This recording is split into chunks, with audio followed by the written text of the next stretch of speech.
يا ذاكر الأصحاب كن متأدبا واعرف عظيم منازل الأصحاب. هم صفوة رفعوا بصحبة أحمد وبذاك قد خصوا من الوهاب. يا ذاكر الأصحاب كن متأدبا واعرف عظيم منازل الأصحاب. هم صفوة رفعوا بصحبة أحمد وبذاك قد خصوا من الوهاب. هم ناصروا المختار في تبليغه فجزاهم الرحمن خير ثواب. ما بال أهل الغي طال لسانهم وتجرؤوا ورموهم بسباب.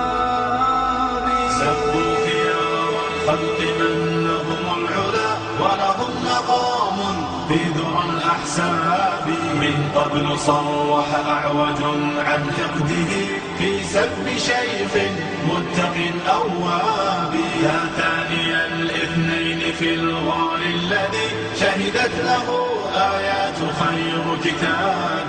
واليوم قد صدع الخبيث بجرأة ووقاحة من سافل كذاب. هذا النبي محمدا في عرضه سيعمه ذل وشر عقاب.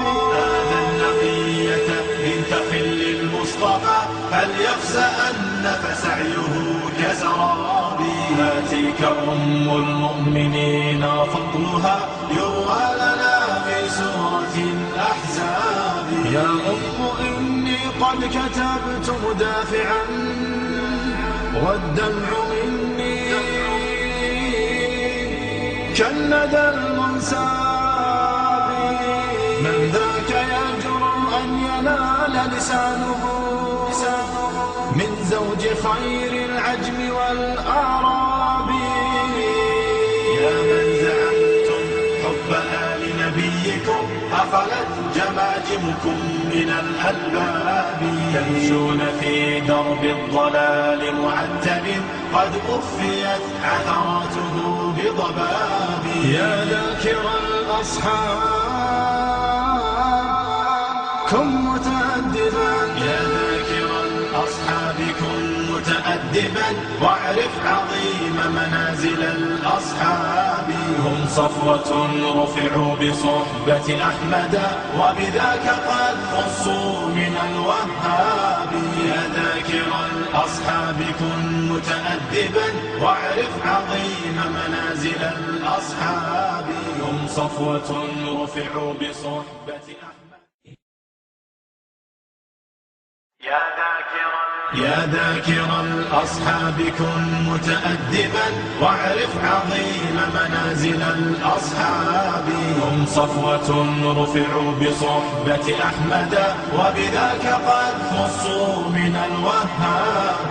يا ذاكر الأصحاب كن متأدبا واعرف عظيم منازل الأصحاب. هم صفوة رفعوا بصحبة أحمد وبذاك قد خصوا من الوهاب. هم ناصروا المختار في تبليغه فجزاهم الرحمن خير ثواب. ما بال أهل الغي طال لسانهم وتجرؤوا ورموهم بسباب. سبوا خيار الخلق من لهم العلا ولهم مقام في ذرى الأحساب. من قبل صرح أعوج عن حقده في سب شيخ متق أواب. يا ثاني الاثنين في الغار الذي شهدت له آيات خير كتاب.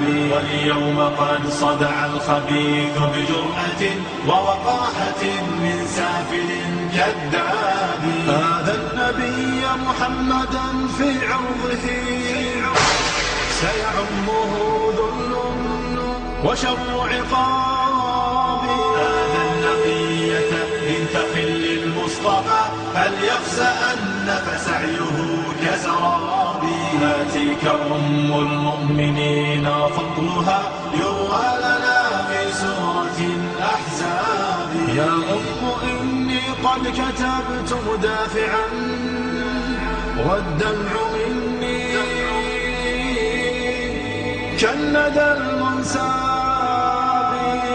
من ذاك يجرؤ أن ينال لسانه من زوج خير العجم والأعراب. يا من زعمتم حب آل نبيكم أخلت جماجمكم من الألباب. تمشون في درب الضلال معتب قد أخفيت عثراته بضباب. يا ذاكر الأصحاب كن متأدبا. يا ذاكر الأصحاب كن متأدبا واعرف عظيم منازل الأصحاب. هم صفوة رفعوا بصحبة أحمد وبذاك قد خصوا من الوهاب. يا ذاكر الأصحاب كن متأدبا واعرف عظيم منازل الأصحاب. هم صفوة رفعوا بصحبة أحمد. يا ذاكر الأصحاب كن متأدبا واعرف عظيم منازل الأصحاب. هم صفوة رفعوا بصحبة أحمد وبذاك قد خصوا من الوهاب. يا ذاكر الأصحاب كن متأدبا واعرف عظيم منازل الأصحاب. هم صفوة رفعوا بصحبة أحمد وبذاك قد خصوا من الوهاب. هم ناصروا المختار في تبليغه فجزاهم الرحمن خير ثواب. ما بال أهل الغي قال لسانهم وتجرؤوا ورموهم بسباب. سبوا خيار الخلق من لهم العلا ولهم مقام في ذرى الأحساب. من قبل صرح أعوج عن حقده في سب شيخ متق أواب. يا ثاني الاثنين في الغار الذي شهدت له آيات خير كتاب. واليوم قد صدع الخبيث بجرأة ووقاحة من سافل كذاب. هذا النبي محمدا في